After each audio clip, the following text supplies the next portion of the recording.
a colleague of mine who I went through herb school with. I mean, smart, dedicated, like she was like the dangerous, quiet one in the back of the room who had all of her work done before all the rest of us.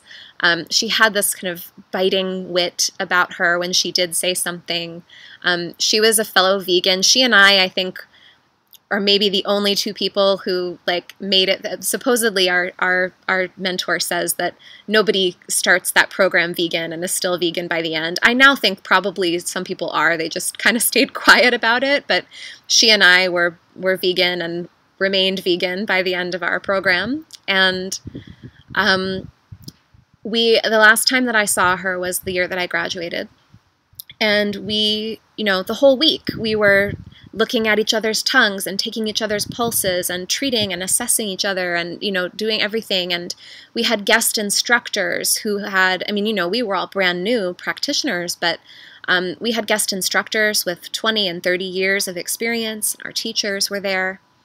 And my friend, she had lost a lot of weight from the previous year to the year that I saw her last. And people just were congratulating her on her weight loss, as happens in this biased culture in which we live. And a month later, she sent a message to my colleagues and I on Facebook and said goodbye and told us that she had been diagnosed with late-stage ovarian cancer and that she had only a few weeks to live. The week that we were together was, maybe 5 weeks prior to her diagnosis.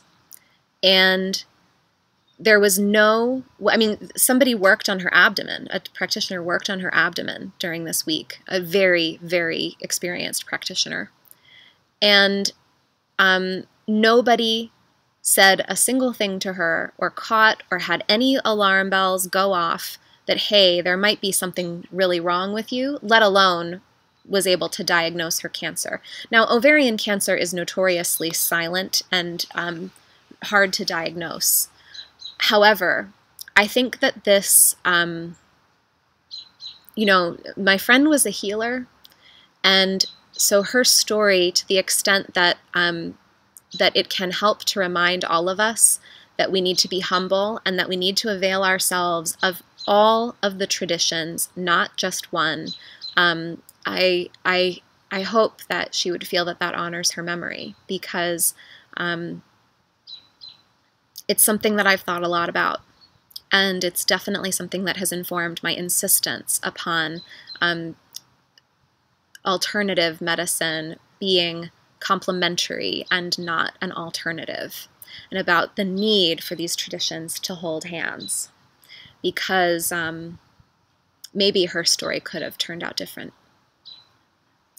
So that's the limitation of an energetic approach, is that we don't have the precision that modern diagnostic methods have.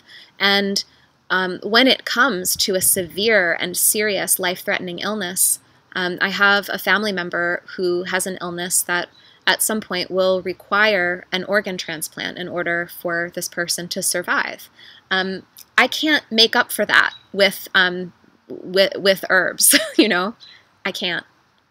So we've got to recognize that the limitations of this energetic tradition are that it's not going to be able to solve everything, and it's not going to be able to diagnose. It's not going to be able to catch everything. It will give us the underlying story of what's happening and why, and give us more options and give us more refinement, but it can't stand alone.